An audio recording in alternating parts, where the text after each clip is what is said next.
सिर्फ कथन के रूप में दिया हुआ है। इसका हम बीजगणितीय निरूपण करेंगे। बीजगणितीय निरूपण करने के बाद में हम इसका ग्राफीय निरूपण करेंगे। देखो, आफताब अपनी पुत्री से कहता है 7 वर्ष पूर्व मैं तुमसे 7 गुणी आयु का था। कोई व्यक्ति है, वो अपनी पुत्री से कह रहा है 7 वर्ष पूर्व मैं तुमसे 7 गुणी आयु का था। तो इसका बीजगणितीय निरूपण कर देते हैं। पहले स्थिति 1 हो जाएगी। माना आफताब की वर्तमान आयु x वर्ष है, पुत्री की वर्तमान आयु y वर्ष है। ठीक है, वर्तमान में इतनी इतनी है। तो 7 वर्ष बाद में 7 वर्ष पूर्व 7 वर्ष पूर्व में इसकी आयु देखो, आफताब की आयु अब वर्तमान में x है तो 7 वर्ष पहले 7 माइनस हो जाएगी, x माइनस 7 वर्ष। तो पुत्री की भी 7 कम हो जाएगी, y माइनस 7 वर्ष। अब प्रश्न के अनुसार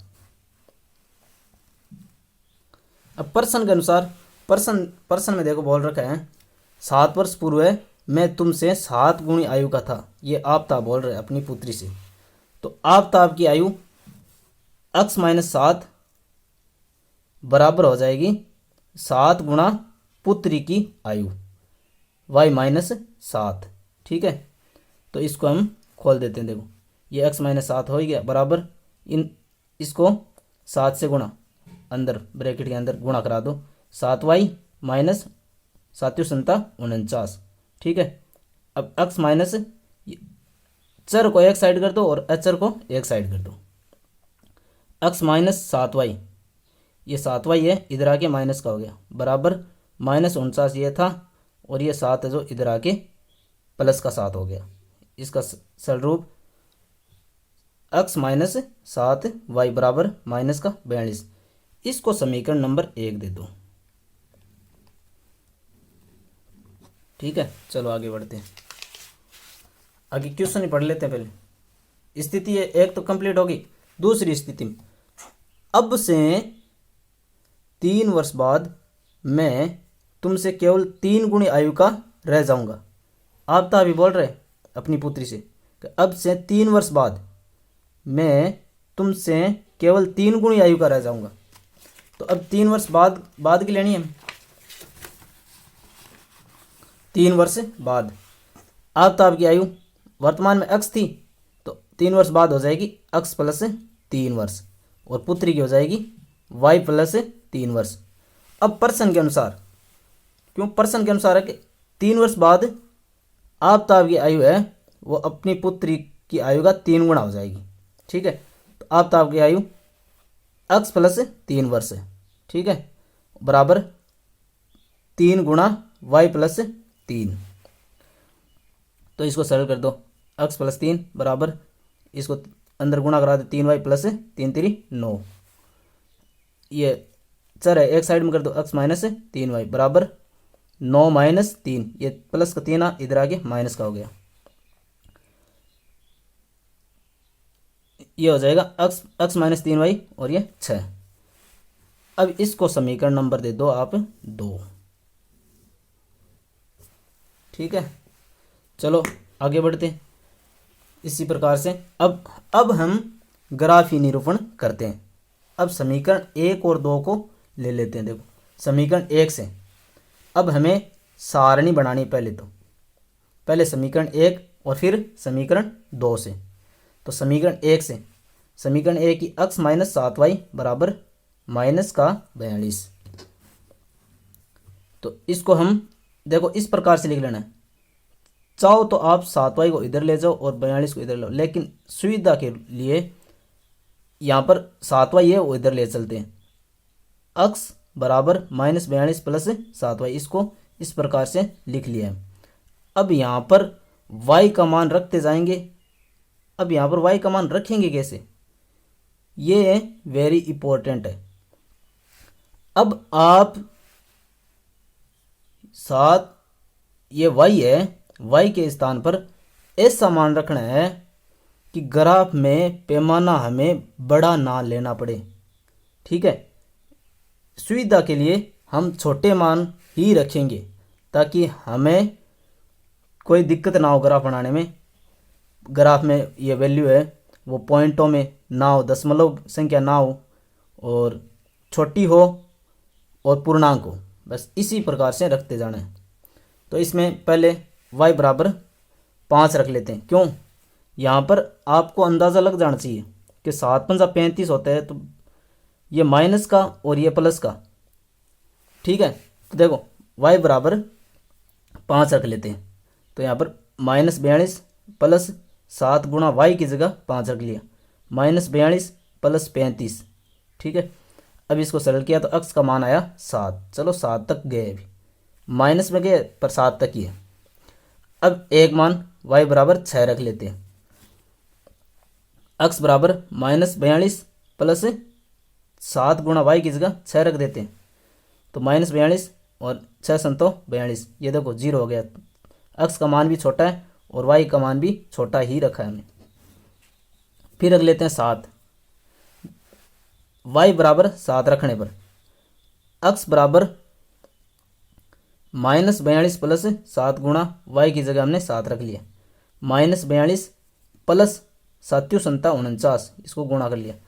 अब देखो -42 और प्लस 49, तो यहाँ पर वैल्यू आ गई x बराबर 7। सारणी 1 बना देते हैं, मान 3 ही निकालने। देखो y की वैल्यू 3 रख दो, 1 2 और 3। ठीक है, ये x की y की वैल्यू 5 रखी 7 आया, माइनस का 6 रखी तो 0 आया, यहीं से ले 7 रखी तो 7 आया। ठीक है, चलो आगे बढ़ते हैं।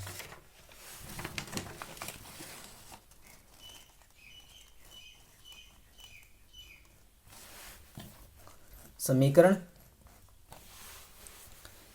2 से समीकरण 1 की सारणी बना ली हमने, अब समीकरण 2 से भी सारणी बना लेते हैं।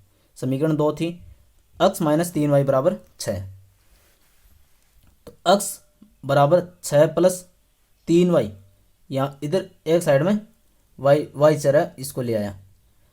तो अब y की वैल्यू पुट करते जाए, -2 रखने पर y की जगह यहाँ पर 2 रख दिया, माइनस का 2 रख दिया, तो इसको सरल किया तो x की वैल्यू आई 0। ठीक है, अब y की वैल्यू -1 रख दी, तो x की वैल्यू यहाँ पर y की -1 रखने पर x की वैल्यू आ जाएगी 3। इसी प्रकार y की वैल्यू 0 रख दी। हम अपनी सुविधा के अनुसार ही रख रहे हैं बेटा।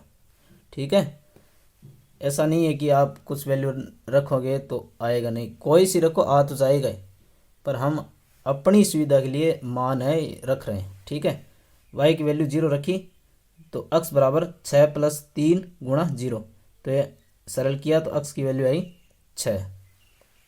ठीक है, चलो अब सारणी बना देते हैं। यहाँ पर सारणी 2, यानी समीकरण 2 की है तो सारणी नंबर 2 दे दी। x और y की वैल्यू -2 रखी तो x की आई 0, -1 रखी तो 3 आया, और 0 रखा तो हमें 6 प्राप्त हुआ। ठीक है, अब हम सारणी 1 और सारणी 2 इन दोनों को हम ग्राफ में निरूपित करें। ग्राफ ही निरूपण में सरल रेखाएं बनाएंगे इनसे। देखो किस प्रकार से। समीकरण 1 को देखते हैं पहले। जब x -7 हो यहाँ पर, तो y 5 हो। चलो y पर चलो 5 यहाँ पर, यहाँ पर -7 और y 5। ठीक है, जब y 6 हो, जब x 0 हो तो y 6, जब x 0 हो तो y कितना है प्लस का 6, तो ऊपर चलेगा यहाँ पर, ये लिख दो साथ में 6। जब x 7 हो तो y भी 7 है, x प्लस का 7 है, y भी प्लस का 7 है, लगभग यहाँ पर आ जाएगा। सीधे में ले लो थोड़ा, ग्राफ में सही रूप से बन जाएगा। ठीक है ना, ये 7 और ये भी 7। ठीक है, अब इसको स्केल की सहायता से मिला देना। मैं तो जुगाड़ कर रहा हूँ भाई, समथिंग सीधा आएगा ये एकदम से।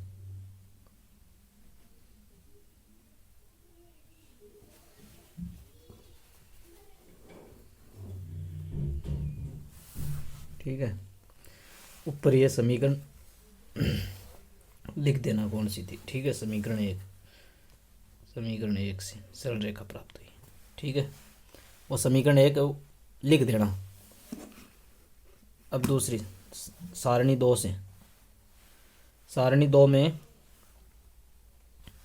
अक्स 0 तो वाई चलना है में -2, तो नीचे की ओर यहाँ पर -2 पर चले। जब अक्स 3 हो, यहाँ पर 3 है, तो वाई चलना है -1, यहाँ पर चलना है, यहाँ पर -1, यहाँ पर वाई माइनस इधर ही है, यहाँ पर यो बिंदु दर्शा दो अक्स 0 तो वाई -2, और यो अक्स 3 है तो वाई -1 है। फिर देखो अक्स 6 है तो वाई 0, अक्स लेना 6, वाई 0 चलना ही नहीं है वाई पर, तो अक्स 6। ठीक है, इसको स्केल की सहायता से मिला देना। ठीक है ना, जुगाड़। ठीक है, ये ग्राफ ये निरूपण हो गया। इसी प्रकार से हम आगे भी करते रहेंगे। तो आप अपडेट चाहते हो तो भाई लाइक सब्सक्राइब कर देना। ठीक है।